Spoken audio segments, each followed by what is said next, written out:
Hello friends, welcome to my channel. இன்றைக்கி நம்ம என்ன ரெசிபி பார்க்க போகிறோம்னா சாக்லேட் மில்க் ஷேக். வாங்க வீடியோக்குள்ளே போகலாம். ஃபர்ஸ்ட் இதுக்கு பார்த்தீங்கன்னா ஒரு கிளாஸ் அளவுக்கு காய்ச்சி ஆற வச்சு ஃப்ரிட்ஜில் வச்ச பால், அப்புறம் 2 டேபிள் ஸ்பூன் அளவு கொக்கோ பவுடர், ஒரு 3 டேபிள் ஸ்பூன் அளவுக்கு சர்க்கரை. இதுதான் இதோட இன்க்ரீடியன்ட்ஸ். ஃபர்ஸ்ட் ஒரு மிக்ஸி ஜார் எடுத்துக்கோங்க. அதில் பார்த்தீங்கன்னா நம்ம எடுத்து வச்சுருந்த பால் சேர்த்துக்கலாம், அப்புறம் கொக்கோ பவுடர், அதுக்கப்புறமேட்டா சர்க்கரை சேர்த்துக்கலாம்.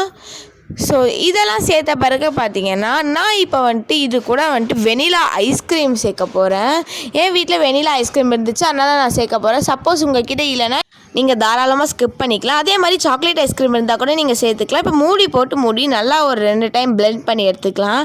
அவ்வளோதான். பார்த்தீங்கன்னா நம்ம மில்க் ஷேக் ரெடி ஆகிடுச்சு. இப்போ நான் ஒரு கிளாஸ்க்கு ட்ரான்ஸ்ஃபர் பண்ண போகிறேன். அதுக்காக ஒரு கிளாஸில் ஃபுல்லாக நான் சாக்லேட் மெல்ட் பண்ணி சேர்த்துருக்கேன். அதே மாதிரி நம்ம மில்க் ஷேக்கையும் சேர்த்துட்டு மேலே பார்த்தீங்கன்னா கொஞ்சமாக வெனிலா ஐஸ்கிரீம், அந்த வெனிலா ஐஸ்கிரீம்லேயே கொஞ்சம் மிச்சம் இருந்துச்சு, அந்த வெனிலா ஐஸ்கிரீம் சேர்த்துருக்கேன். மேலே கொஞ்சமாக சாக்லேட் சேர்த்துருக்கேன். உங்களுக்கு இந்த வீடியோ பிடிச்சிருந்ததுன்னா லைக், ஷேர் மற்றும் சப்ஸ்கிரைப் பண்ணுங்கள். பக்கத்தில் இருக்க பெல் பட்டனை கிளிக் பண்ணுங்கள். நாக்கின் ருசி இனிக்கட்டும். Thank you and bye.